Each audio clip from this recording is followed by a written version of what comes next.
First of all, I want to thank the profound gratitude to the kind professor for the almost flattering introduction. I say, yeah, the things he said are quite true. Several titles beyond those ones, but some of them, just for the record purposes, my tenure at CCK ended in March this year as the chair of the Broadcasting Content Advisory Council, but I still work closely with the regulator. We recently just concluded the amendments to the Kenya Information and Communications Act with other stakeholders. Also in the civil side, like Article 19, we were together on a task force appointed by the Cabinet Secretary. We are now on the Digital Television Migration Committee with several other stakeholders and consumer groups. So in terms of policy law regulations, indeed, yes, I'm still involved in that. However, for the purposes of this meeting, I was invited to come in my capacity as the regional coordinator for Creative Commons in Africa. And so I'm happy I'm not being told to answer the money, because the money question has other people talking about it. So here I am. I'm just going to get my presentation. This should be this one. That one. I use open source software. For those of you that don't know, free and open source software, there are so many tools that can be used by programmers, by people who do video, audio editing. There's free software. The philosophy is different. It's a free culture. That's what we call it. And there are tools that are not even open to people. If you try to get proprietary or the software you buy for video editing and compare with what's available in the world of free and open source software, you'll be amazed. I saw Honorable Rege some time back, and I showed him one of the video editing software I was using, and he asked me, how did I afford to have that on my laptop? To me, it's free. How? To me, yeah, free and open source software. So that's just a teaser I'm just giving you. Now, I will speak and I will talk a bit more on issues that I think maybe have been making us miss the bus, miss the ball. And I think it's a major issue. Rather than looking at the tiny issue, it's a major issue. And that issue actually is related to this room. I was last in this room, beside this morning, in 2010, early 2010. By then it was a crisis we were here to solve. The government of Kenya had been censored by private media. You know, private media owners just said, we won't cover anything the government is doing. And somebody from an organization called Article 19, John Gashie, said for the first time they support media on everything, but the moment the media, private media censors government, is not the government they are punishing, is the public right to know that is suffering, so they don't side with media. Now that is ongoing even as we speak. There is a migration to digital television migration, and the private media stations say they won't run anything, they won't inform the public, they run their own versions. Even government tries to pay for advertisements, they said they won't take. So in Kenya, we're having a situation where the government is being censored yet again, and yet there are no voices going on that. And I think the problem here is not even the politics of it, it's the effect it has on this sector. Because it doesn't matter what you produce. You know, the filling business, the filling industry we are in, doesn't matter what we produce. The artworks produce, we are here, but if nobody knows we are here, then it's only we are speaking to ourselves. We can't sell ourselves. So media is extremely important in terms of what the creative sector is doing. The new law that was passed has some fantastic provisions. Initially, it had provided for 60% local content mandatory to be aired. And you know what that means. Before, it was just a government policy. This time, if a broadcaster that didn't have 60% of local content, would be breaking the law. I think it was amended also a year to 45% on the floor. So I can't wait to see that law pass for what it can do for this industry. I can't wait for digital television migration to pass for what it can do for this sector. And this is going to happen not just for Kenya, not just for East Africa by 2015, which is a year and a half from now, but the whole world, because the ITU decided 2015 is when all countries in the world must migrate. So it doesn't matter how much our media owners, because the business is going to be different and that environment, fight the reality of moving, but there's only 1.5 years left worldwide to migrate. So that's something we must be cognizant. Let's look at this in a quick way. Maybe I'll try and touch on a bit of technology, but I'll touch on issues which I also think are not usually well addressed in East Africa. Kenya and certainly other East African countries. Tell me what you eat, and I will tell you who you are. That's what somebody says. So if we paraphrase this, is that the content we are consuming on our mass media is what determines what our country is going to be even in future, as we look at the future of this country. And who has better power to influence what we have other than the creative sector in its entirety? From programmers, from, I don't need to define it, what the sector and the actors involved in it are. The game changer, I've just spoken about it. We have been operating in this country and the region on scarcity of spectrum. Just a few people holding the spectrum, and they're the ones who determine what you will get. This model is challenged by the digital broadcasting, because you can imagine a channel where, creative channel, all the things you do is only content that is doing this, and a lot of people who will be interested. Audiences you can't reach right now. Right now you struggle to get space, micro space on if you ever get it, very expensively. But this opens a spectrum. Where there's one channel of broadcast, under digital you get 20. So you can multiply the number of channels you have of television in Kenya by 20. The problem is actually getting content. So the challenge is upon you. After this bill is ascended to, into providing this content. You've been talking about not having a market. You have been pushing. This time it will be a pool. People will be demanding, because you'll be breaking the law as broadcasters if they don't have your content. That's the law. So we are talking of the amount of money. There are some data given there. And it also says that in developing countries, that's where this has been even growing faster. This is an issue that has not been addressed extensively. I'm happy that my organization, Creative Commons, at least the local affiliate team, has worked together with the Go Down on the issues of IPR and some training. I did some sensing of the other participants and delegates, and I realized this challenge is not just in Kenya, it's also there in Rwanda, it's in other countries, Tanzania. I know there are those issues, and this is an area we need to think about. I understand in Rwanda, for example, it's not on the constitution. There is a sort of a policy. Enforcement is a problem. But we are very fortunate that our constitution has actually IPR, and saying that the government is obligated to promote it on mass media. So the role of government in this is also making sure in science, communication, and mass media that all forms of local expression are there. This is something we just hold government account to. It's not a question of demanding now, it's actually holding account. And anybody can go to court when any section of the Constitution is violated. It's not really optional. So there is also the other part, Article 40, that now where it tells the state to protect and promote the rights, IPR rights of the people of Kenya. Then I had a little clip I wanted to play. That is a 3-minute video.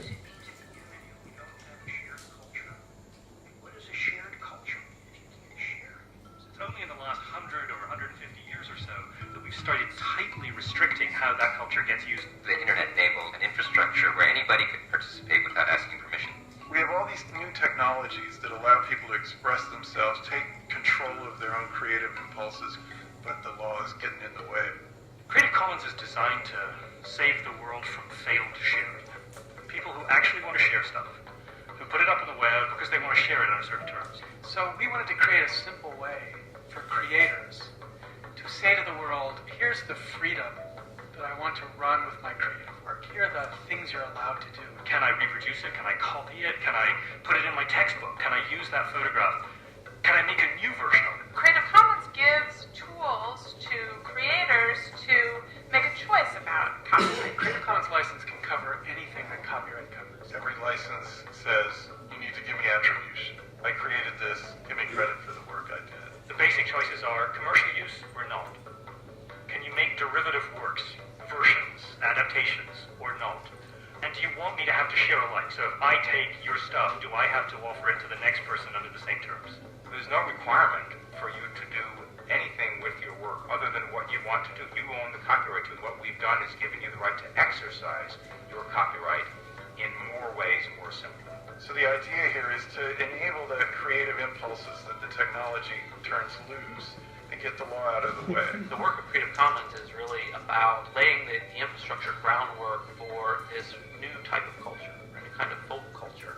Somebody from Delhi, somebody from New York, somebody from Singapore can feel comfortable using a photo that was created and given away by someone in the United States or in China or wherever that the licenses have been extended to, with their identity being preserved. which means that people can actually create new kinds of things, come together and build things. Mashups that people can do with people's Flickr photos. And CC Mixter has allowed artists to make music together. It's really about creativity and connection. Access and control. From amateurs who simply for the love of what they're doing and they want to share it and they want other people to be able to make use of it, to commercial organizations. In the end, this will have a very successful place in the for-profit economy. Creative Commons is the bridge to this future. Is you got to move away from thinking about content to thinking about communities. Communities that develop around content, and the sharing that the licenses allow enable these communities to come together. A physical commons is like a park where anybody can enter equally. The commons with intellectual works is actually much freer. It really is going to be the pillar for communication between people, cultural exchange. A space for more speech, more free expression. And that's the kind of commons we're trying to create. That's really what Creative Commons is all about. I don't need to explain anything more than that about our licenses. It's all explaining that. But I can just mention a bit more about part of the problems, because in my brief I had a question to address this problem of unemployment in our region. And it was spoken to by the previous speaker. And somebody called Sugata Mitra at the beginning of this year said the problem we have is that we have an outdated education system, hole in the wall. For those of you who know the hole in the wall, anybody knows about that video? Sugata Mitra, hole in the wall video, and TED videos. Just check it out and you'll see what he did and realize how creativity is actually suppressed using the old system. It's not broken. He says it's not broken, but it's not relevant anymore in the world that we are living in. So we need to reform the education system. And UNESCO, and using Creative Commons licenses, we have what are called open education resources that increase access to educational materials, to on literally everything. So you're opening knowledge. We are creating a knowledge commons where people now, manner in which they receive knowledge becomes open and different. Now, so it's also resolving the question of universal access to education challenges, which is also making some of these other problems of rural-urban economic and poverty issues. It's speaking to that challenge, which is rampant across Africa. And then, of course, I spoke about costly. There are probably tools you want to use in software, but you can't use because they're very expensive. But if you looked at what we call free and open source software, open source technologies, you'll find audiovisual editing and many others. So there are tools. And of course, there's a CC licenses. Now, let me start with the first sentence there I was given by a professor in Nigeria 2 years ago, that the best way to control people is by manipulating their tastes. Now, I thought that was rather wild. But then he told me, look at what happens when you get people to like a certain football team. Don't we have people in Kenya committing suicide because a team in UK has lost? Yeah? Don't we have people naming their children here, women, because of a certain movie star you have seen on a soap? When internet went to India, one of the biggest casualties was the Indian cotton industry, because jeans, Levi, and everything became the fashion, and these people abandoned their traditional, saris and clothes. And of course, there were other issues to do with that, but that industry collapsed because the fashion, the taste, what was cool to be, had to be this Western, this kind of jeans, the guys who look tough on movies. So when you're even on a conversation, they say content is king, but honestly, context rules. This is because whoever has more power in that conversation dominates and is the one who defines the story. And therefore, even when we talk of reality, and we were having this conversation over lunchtime, some people saying they want to preserve culture, and yet culture is dynamic. So is reality. And reality is created by the mass, the maximum mass of people in a certain moment in time in space, having a certain issue, having a similar opinion, which is very much influenced by media. So the reality you live in is influenced by your media. Media may not make you think about something, but they certainly make you think about certain things. They may not make up your mind. So the power of the media cannot be underestimated. Now let's also now move from media and look at the other element of the internet. On the internet, who controls the content? Is it the authors, distributors, or the consumers? This is a question I want to leave for us to ask ourselves. You are the creators. Is it the people that distribute that content? Or are they the consumers' demands for that content? We need to ask ourselves this question. Are creators, are you asserting your rights properly in the internet space, in the cyberspace? All right? This is another question. Or are we having more challenges than anything else? And are there other people benefiting from other than ourselves? As consumers are accessing the relevant, useful, and fulfilling content that we deserve, and not forgetting that over 75% of global financial transactions take place over the internet. So the internet is powerful in terms of what it does in our lives. Now, 65% of internet users anywhere and everywhere in the world search for material that is local to them. All right? In other words, if people in Nairobi, 65% of their searches are looking for something that's in Nairobi. A restaurant, a hardware shop, they are looking for a place to buy flowers. Any city in the world, the same thing. 65% of Kenyans are looking for information as Kenya. This statistic was confirmed at Strathmore University by Sir Tim Berners-Lee, the inventor of the www, or the web, not the internet. The internet is Dr. Vint Cerf and Robert Kahn. So the point I'm trying to make is the future of East Africa's creative ecology is tied to the internet. That is a fact. We get that. Now, we also have to appreciate that for any innovation, for any communication, for whether it's a mobile phone or any other device that we have, like these ones, if it's not tied to the internet, it won't scale. It won't reach the billions of potential global audience. So we have to also know that we need to have the internet. So these are some of those stats I was talking about there. Now, I want to give you some, as of June last year, this is according to my organization, Code IP, for which the kind professor is the board chair. We realized that as of June 2011, Africa contributed only 2% of the global web pages. All the web pages in the world, only 2% came from Africa. Of that, 1.4% of that 2% came from South Africa. The rest of Africa, Kenya included, and all of us East African included, we shared 0 point. So then, on the internet, who controls the content? Is the internet a reflection of the African? Is it our culture? Is it net consumers? So this internet is extremely foreign to us. So we must find ways of making sure we are present there. Fortunately, my organization had a project to do with that, and among the things we are doing is to promote Kenya domain names. Let's look at another statistic which is indicative of this situation. Whereas at that time, June 2011, the global average of domain names, like the way they have .com, .org, the average ratio of the people to domain name, the global one was 90 to 1, 90 people to one domain name. Africa's ratio, the entire of Africa, was 10,000 people, one domain name. Then Kenya's ratio by that time was 2,500 Kenyans could stake claim to one domain name. Well, I'm happy a few days ago when I got a report from KENIC that, right now they have had some substantial growth. They closed September with 30,000 domains, which keeps on increasing because I've been watching this as an indicator of how our presence online. And this is a question of is our creative sector having its impact on the net? Because if you keep doing it away from the mass media, away from the internet, you won't get the money these people are talking about. Now, this is a brief I got from my presentation, and because I'm about to wind up, I want to go to see whether I've covered the areas I was given. Talk about East African community integration, awareness. Other people are going to talk about the other one. There was one called urbanization, which I realize sometimes is much confused with modernization or westernization.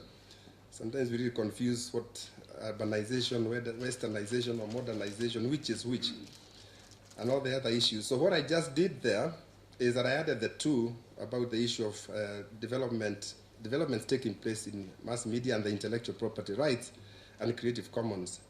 And just to recap and see there's nothing I've left, I also wanted to suggest to this meeting that all those issues are covered in extensive detail on a report that is scheduled to be released tomorrow, at least in Kenya, or I've been told by Ezra, who was one of the people that reviewed it. It is rich in statistics, historical future projections on integration, mineral discoveries, youth, population data, unemployment, infrastructure development, you name it. It has lots and lots and lots of rich data. So this would be a very good thing. The link is there, and it was just released. It will be in Kenya. It will be released on 21st, which is tomorrow. But it was released at the East African community the other day. It's the only document that takes all the, I think, 5, and it's also including, I think, some bit on Southern Sudan. And so it's a very rich document and current. These are the thematic areas it has, which is basically what our panel is doing here, so it will be extremely useful. And it's also giving futuristic. Of course, we can't read the tea leaves, we don't have the glass to the future, but it's projecting based on current data, based on past data and current trends, and giving futuristic. And it says the population of East African is going to approach 250 million. The short time. It gives data of the youth. I don't know if it was captured somewhere around here. Let me see if I captured it. Yeah, let me just give some of the highlights of the statistics. Population and urbanization growing at a rapid rate. Our populations in 7 years from now will be 240 million. The area, the land, and we already know how delicate the issue of land is, and our population is growing so fast. So we expect a problem also in future, because the land won't expand as the families, increase. And then look at the children and youth. By 2010, there were 80% of our entire region's population, children and youth. And so by 2030, they project 178 million will be a percentage of the children out of 237. And 31% or 73 million will be living in urban areas. What does that mean to our cities? That's what I was saying. Pressure, water, sanitation, infrastructure. Of course, the traditional solution used to build more schools, more universities, let more buildings in the cities become universities, and still continue giving the formal education, and let the creative sector take a back seat. I mean, we all know how it's always looked at. And then we have the next problem coming, food insecurity, because the rural areas where they left, nobody was left doing the farming. So the old farmers, the old shosho, grandparents, they no longer have the labor. The other people are coming to town. They want to be city boys, city girls, the good life. So they don't grow the food. And when they're here, they want to eat. So what happens is this food inequity, and it creates now food insecurity. Prices go up. Then we have food riots. This is how the thing happens. Then we have city joblessness, which then leads into crime and insecurity, or so to speak. And let's also not forget that joblessness is not equal to worklessness. A lot of people are looking for jobs, because the white-collar institutionalized thinking that you must get there. But the people who are here know better. In fact, I think we are meant to be apologizing if you came here in a suit or a tie. But since I was going for another task force meeting, I just said, you know what, I will not throw it. They'll understand. I mean, policy, and people understand people wearing a tie. But at least we are happy, just like the previous speaker said, attitudes are changing if they have not changed already, because how people used to view this sector is different. And even for us who have been programmers, coders, writing code programs, bits and bytes level, we also know how we have been viewed as geeks. People who don't speak in English, they speak in tongues, and they speak across you, and they speak in acronyms, among others, and nobody would give us credit, and no finance, they think everything we do is a virus. Now, some of them do, but not us. We don't write stunt necks, not in this part of the world. Now, at the end of this slide, there is something that is very special to this meeting and to Joy, and actually to go down, and I'm very happy when I came across this. This report is not even more than 14 days old. The United Nations Creative Economy Report of 2013 Special Edition. That's the link for it. I just came across it, I think, 2 days ago. And look at what it has done at this, up there. On page 53, because I even know they have taken the Go Down Art Center as a case study. So I think let's give a round of applause to, because when I read this, and I just asked her this morning, do you know about this? It was, no, I'm not aware. I said, isn't this great that I'm actually the one breaking the news about this report here? And it was only released on 14th, and probably you're too busy arranging for this anyway. It's a fantastic report, south to south, the creative sector. And when UNESCO and UN do something, they do it thoroughly. And to have picked the Go Down Art Center And it tells a story. And this is only a small bit, what you see on the left. It's a long story they have written about your institution. And so truly it's quite humbling. Now, the thematic areas on that, I have listed them there. And I know I do not want to exceed the time I was given. So you probably just browse through them, and the report is huge, and there's no need of pretending to pick some of them selectively. But it gives the areas or sort of the highlights of what that report covers, among others, in depth and very many pages. And in conclusion, I want to say that at least in Kenya, or in the region, because I've also been involved in the East African ICT policy harmonization, it could not have been better for the creative sector like now. They span across technology, creativity, and innovation. Although a sector that was there called RIT, Research, Innovation and Technology, has been disbanded, I think, in the government engineering, but they have been put, the policies have actually been regrouped. And the point I'm saying is that there's a vast untapped potential in this sector, which again, we can't leave out the digital television out of it, because you need outlets for all of this. And also new business models. It's about time you go down to thinking about your business models away from, I'm impressed to hear $1 million, because it means the business models of go down works. But I think even as a sector, you also probably need to start thinking of new business models for your content and how to go out. There is need to think of better intellectual property rights management, systems, processes, licensing, etc. And both reports and even other media reports show the region creative works trade growing very fast, intra-trade. In fact, that other report by the UN is talking of trade within the region, south to south, and even in region. Like the state of East Africa is talking about the creative trade within that. And what happened with the free movement of people and goods, how you're getting even artists coming from Tanzania, Likiba, I think he has been here. We hear so-and-so is Juliana, is it Juliana? Yeah, from Uganda. This Kenyan, Julia Utawala is Kenyan. What about the one of Uganda? Juliana. Yeah, and then so we now know more, just like Mr. Githongo said, we know more of artists across borders. So this is an indicator that indeed the sector, music being just one of them, that in fact this integration is bringing the market as one in terms of for this sector as well. So the thing I can say is that there is a need, like Prof asked, of some shall we call them supporting technological intermediaries. There's probably some work that needs to be done closer with maybe the mobile phone applications developers, IT systems developers, and look at a holistic view. This is away from policy, because policy can't come and do work that you're meant to do. They create the infrastructure and see how now, based on the models you have, what sort of intermediating technologies can be put in place to push this sector to the next high. Now, there is also the challenge of investment. If you're like me on a program who will not get financed, I don't know whether maybe you get money to buy your paints, or maybe if you want to buy a camera, maybe you're different. But for us, accessing finance from banks is usually very tricky, because all you have is ideas. It's that you'll develop a program from your head. So probably also say you're going to do something. So sometimes banks don't see this. So there is a need for the finance sector to work more closely in terms of advancing capital to the actors in this sector, the players, the stakeholders. Now, the real power in this sector is the ability to shape society, because that content people consume, you are the ones who make it. If the movies we watch, the soaps we watch, you either make them or don't make them, and now that you've got to make 45%, you are the ones to make them as a sector. But beyond that, there is also a need for, maybe it's about time you started also thinking of creating support networks like guilds for the artists. I think this is something which has been lacking also for the people who become small screen stars. You don't want them burning out so quickly.